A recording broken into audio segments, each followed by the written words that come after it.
Melalui kantor kuasa hukum Raidin Anom and Partner ya. Nah, nanti dikawal juga oleh teman-teman dari organisasi lain ya, seperti kawan-kawan yang ada di sini. Juga ada persoalan terkait dengan pengacara kondang kita ya, yaitu Bu Elsa Sarif, Fidi Sarif, dan Farhat Abbas, terkait ada dugaan penggelapan penipuan terhadap uang klien kami kurang lebih 69.950.000.000 ya. Itu kami semua punya bukti, dan nanti ada kronologisnya juga kita.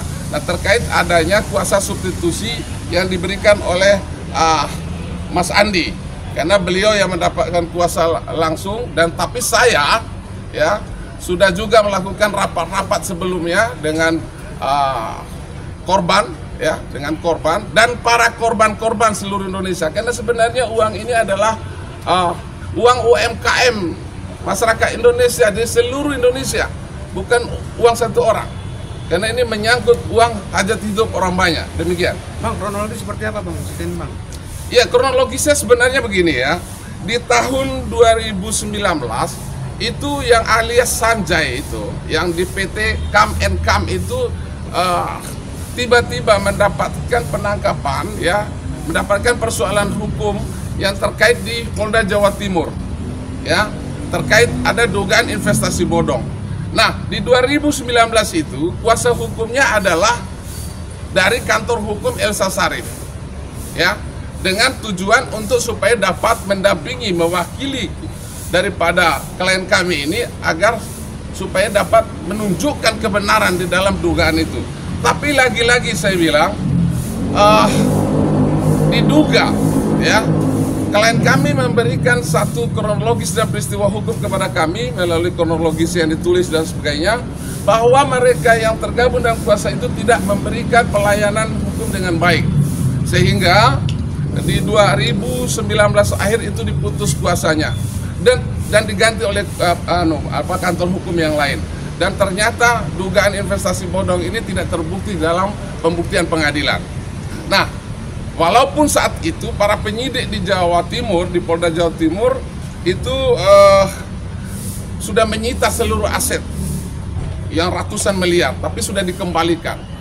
Namun di 2019 di bulan Desember tanggal 25, saudara Fidi Sarif, saudari Elsa Sarif, dan saudara Farhat Abbas mendatangi rumah klien kami menemui istrinya dengan datang membangun dalil bahwa daripada disita sama penyidik, ayo mari kita amankan uang yang ada di istrinya.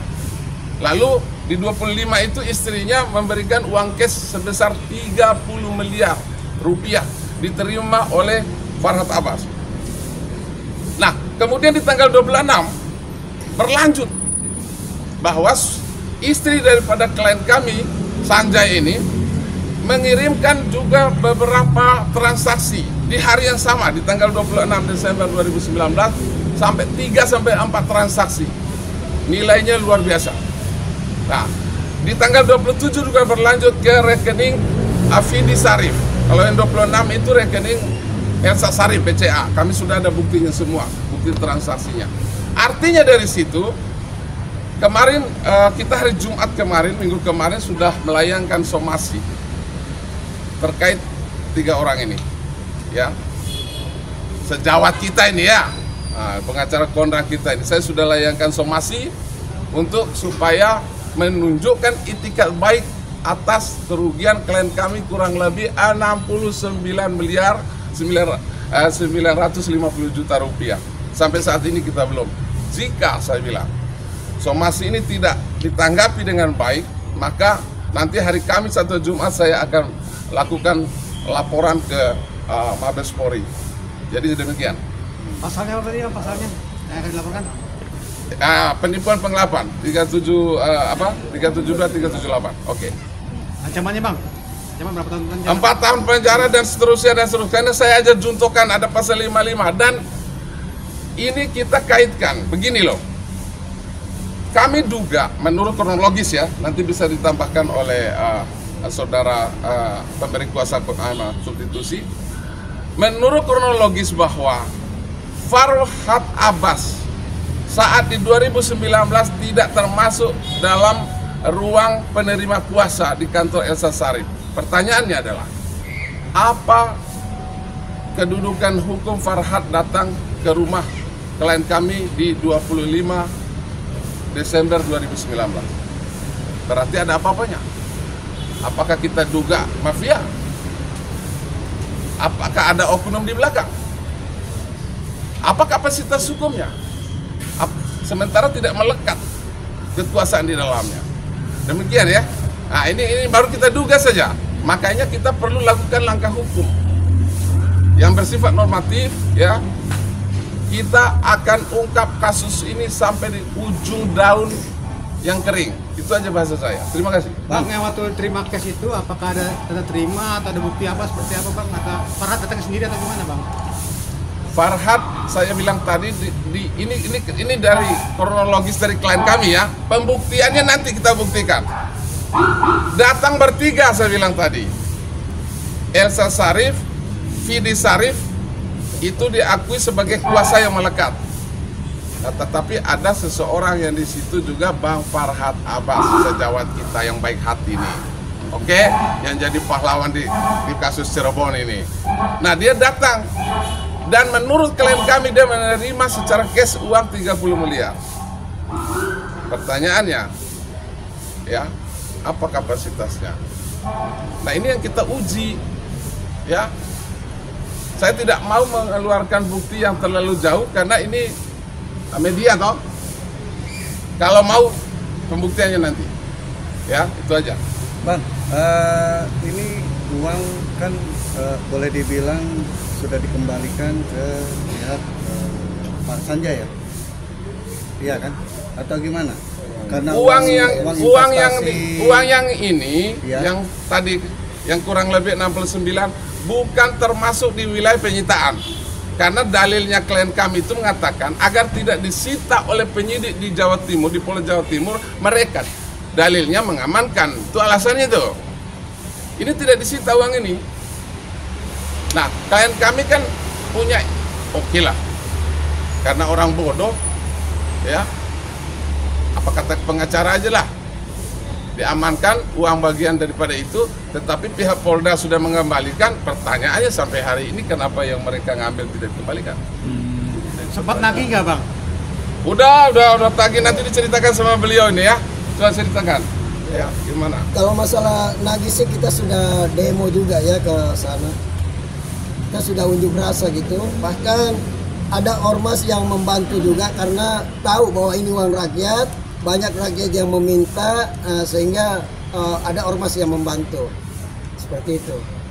Dan pada saat ketemu Elsa Sharif katanya dananya memang diakui ya sama PD, mengakui dana itu memang ada dan masuk ke rekening kami sesuai dengan bukti itu diakui. Tapi dana ini hanya numpang lewat katanya karena ada Farhat bersama oknum inisial G ya. Ada Farhat datang bersama oknum tersebut mengambil, menurut Elsa nih sama PD, mengambil alih dana tersebut dengan alasan ya macam-macam lah gitu. Tapi kami juga meminta daripada pembuktiannya, kalau memang ada bukti untuk diambil Farhat, diambil alih Farhat yang masuk ke Elsa dan PD, beliau Elsa mengatakan bahwa mungkin 2-5 hari maksimal kami siapkan buktinya. Tapi sampai sekarang belum disiapin juga, makanya kami menduga ini ada konspirasi di sini, makanya saya serahkan full ya melalui kuasa hukum substitusi dari Pak Sanjay dan kami istrinya yang menyerahkan dana tersebut kepada RAP Raidin Anom dan partner. Demikian. Bang, ini terkait yang kasus Memiles waktu itu ya? Iya betul. Ya. Nah itu kan apakah dana yang disita itu atau yang dipegang dikuasai oleh saudari ibu ini dan abang yang tadi disebut itu rencananya akan dikembalikan ke Ke member-member UMKM, itu. ke kelompok UMKM seluruh Indonesia. Tadinya mau dikembalikan, tetapi ketika kawan-kawan ini, dan ini pribadinya 3M-an loh punya dia, ini pribadi, belum tadi teman-teman, makanya kita sudah kumpulkan teman-teman melalui WA Group. Kita tidak mungkin datangkan semua di seluruh Indonesia karena mereka orang susah, ya tidak bisa datang dari Papua, dari Kalimantan sana. Nah tadinya teman-teman ini datang demo ke Sanjay sebagai komisaris di PT Kam Nkam ini. Tetapi apa katanya si Sanjay ini, si komisaris ini, uang kalian itu ada di sana. Nah di sana itu yang saya maksud tadi. Nah untuk itulah si komisaris tadi memberikan kuasa kepada ya yang mewakili teman-teman UMKM ini. Selaku Ketua aliansi ini. Nah akhirnya beliau setelah melakukan negosiasi dengan Farhad Abbas segala macam, ya mereka hanya menghitung saja, tidak ada realisasi untuk pengembalian. Menghitung, kami punya buktinya semua, video pertemuannya, cara menghitungnya, voice note kami punya, tapi nggak usah dibuka ya. Nah dari situ dia sudah tidak mampu, maka dia berikan substitusi kepada kami. Nah itu ya, itu supaya teman-teman paham. Berarti uang itu masih milik para member Memiles itu sendiri ya? Ya, sesungguhnya kalau dilihat dari peristiwa hukumnya adalah milik daripada para teman-teman UKM ya di seluruh Indonesia. Tetapi memang keluar daripada gentongnya bang si keluarga Sanjay ini. Ya kita nggak tahu lah bagaimana ceritanya toh. Nah, tapi itulah ya seperti itu. Nah ada tambahan? Bang Hermanto sebagai pemenar kartunya Farhad Abbas. Saya kebetulan kemarin saya WA Farhad kan. Kemudian saya semalam saya janjian sama Farhad. Ya. Nah kebetulan memang saya benar menerima kuasa nih, saya penerima kuasa juga. Nah cuma permasalahannya saya juga komunikasi sama Bang Radin, saya bilang saya belum bisa berkomentar banyak karena saya belum lihat berkas. Betul. Nah tapi saya sudah diperlihatkan sama Farhad berkas. Ya. Farhad memang ketemu sama saya semalam, dia menunjukkan berkas-berkas lah, perjanjian dan lain sebagainya. Nah sehingga saya tidak bisa berkomentar saat ini, saya harus bicara by data. Nanti saya juga sama Bang Radin pelajari datanya, saya cocokkan sama data yang ada di Farhad, baru saya bisa berkomentar. Sementara saya komentarnya seperti itu aja dulu. Siap. Ya kami tidak main data dulu hari ini, kawan ya. Ini kita hanya bersifat dugaan. Wajar dong asas praduga tak bersalah. Siapapun boleh. Makanya saya minta sama saudara saya, sejawat saya Farhad, Ibu Elsa Sarif, Vidi, ini asas praduga ya, dicermati dengan baik, jangan pakai kalimat panik itu ya. Oke, itu aja dari saya.